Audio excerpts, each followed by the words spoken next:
एक छोटे से गांव में एक गरीब सा कुत्ता रहता था। वही कुत्ता जिसने एक नन्हे से बच्चे को जन्म दिया था। कुत्ते की दुनिया वही बच्चा था और कुत्ता अपने बच्चों से बहुत प्यार करता था।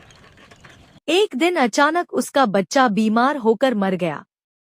कुत्ता उसके पास बैठकर जोर जोर से रोने लगा, मानो अपनी पीड़ा पूरी दुनिया को सुना रहा हो। लेकिन गांव वालों का दिल पत्थर का था। किसी ने उसकी मदद नहीं की, किसी ने दया नहीं दिखाई।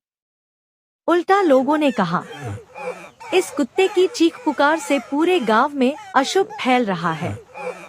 और उसी दिन उस दुखी कुत्ते को गांव वालों ने हाथ में डंडा लिए गांव से खदेड़कर बाहर भगा दिया। कुत्ता बेचारा मजबूर होकर मुंह में बच्चे को पकड़कर अपनी जान बचाकर गांव के बाहर भाग ही था कि उसके मुंह से बच्चा छूट जाता है। कुत्ता जंगल में भाग जाता है और कुत्ता अपने मरे हुए बच्चे की याद में मायूस होकर वहीं बैठ रोने लगता है।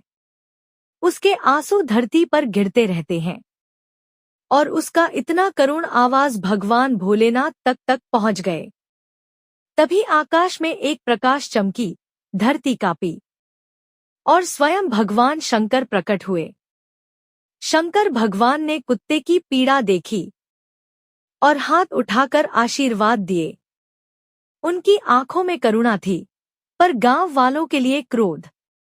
भगवान शंकर ने अपने त्रिशूल को धरती पर रखा और मंत्र बोले। उस मंत्र के प्रभाव से कुछ ही क्षणों में कुत्ते का बच्चा फिर से जीवित हो उठा। कुत्ता खुशी से भौंक उठा, अपने बच्चे को चाटने लगा। उसकी आंखों में अब आंसू नहीं, आनंद था। लेकिन शंकर भगवान का क्रोध शांत नहीं हुआ। उन्होंने कहा, जिस गांव में दया नहीं, वहां जीवन का अधिकार नहीं, वहां के लोगों को जीने का कोई अधिकार नहीं।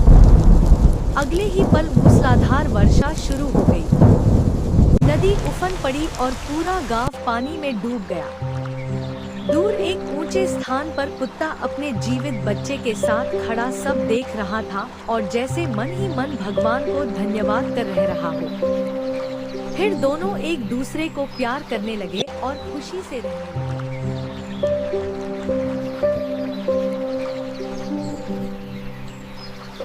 एक छोटे से गांव में एक गरीब सा कुत्ता रहता था। वही कुत्ता जिसने एक नन्हे से बच्चे को जन्म दिया था। कुत्ते की दुनिया वही बच्चा था और कुत्ता अपने बच्चों से बहुत प्यार करता था। एक दिन अचानक उसका बच्चा बीमार होकर मर गया।